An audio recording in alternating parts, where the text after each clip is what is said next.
నిజామాబాద్, కరీంనగర్, ఆదిలాబాద్, మెదక్ జిల్లాలతో కూడిన కరీంనగర్ శాసన మండలి ఉపాధ్యాయ పట్టాభద్రుల నియోజకవర్గాల ఎన్నికల పోలింగ్ ప్రక్రియను పకడ్బందీగా నెరవేర్చేందుకు అవసరమైన అన్ని చర్యలు తీసుకుంటున్నామని కలెక్టర్ జిల్లా ఎన్నికల అధికారి రాజీవ్ గాంధీ హనుమంత్ వెల్లడించారు. ఉత్తరప్రదేశ్ ప్రయాగ్రాజ్ మహాకుంభమేళా త్రివేణి సంగమంలో ఆర్మూర్ ఎమ్మెల్యే పైడి రాకేష్ రెడ్డి దంపతులు పుణ్య స్నానాలు ఆచరించారు. నగరంలోని ఆర్మూర్ రోడ్ స్టావ్యా గార్డెన్ లో రవి పబ్లిక్ స్కూల్ వార్షికోత్సవ వేడుకలు ఘనంగా నిర్వహించారు.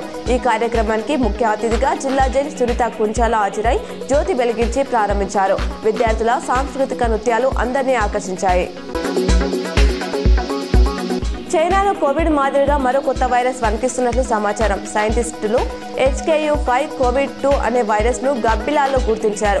కరోనా లాగే ఇది కూడా జంతువుల నుంచి మానవులకు సంక్రమిస్తుందని వారు భావిస్తున్నారు. ఈ వైరస్ ను మెర్స్కో వైరస్ తో పాటు ప్రాణాంతక మెర్స్కో ఉపకారానికి చెందినదిగా పరిశోధకులు తేల్చారు. రాష్ట్రీయ స్వయం సేవక్ సంఘ్ RSS తనతో పాటు లక్షలాది మందిలో స్ఫూర్తి రగిలించిందని ప్రధాని మోదీ అన్నారు.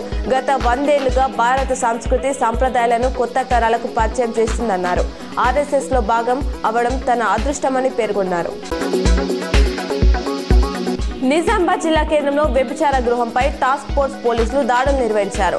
ఇన్ఛార్జ్ సిపి సింధు శర్మ ఆదేశాల మేరకు టాస్క్ ఫోర్స్ ACP నాగేంద్రచారి ఆధ్వర్యంలో CI అంజయ్య తన సిబ్బందితో కలిసి లక్ష్మీప్రియా నగర్ లో దాడులు నిర్వహించారు. ఈ దాడిలో ఒక నిర్వాహకురాలిని, 2 విటులను, 2 బాధిత మహిళలను అదుపులోకి తీసుకున్నారు. మాజీ సీఎం కేసీఆర్ నిర్లక్ష్యం వల్లే దక్షిణ తెలంగాణ ప్రతి ఏడాది 100 TMCల నీటిని కోల్పోతుందని మంత్రి ఉత్తమ్ మండిపడ్డారు. 10 ఏళ్ల నుంచి భూసేకరణ చేయలేదని, నిధులు కేటాయించలేదని విమర్శించారు.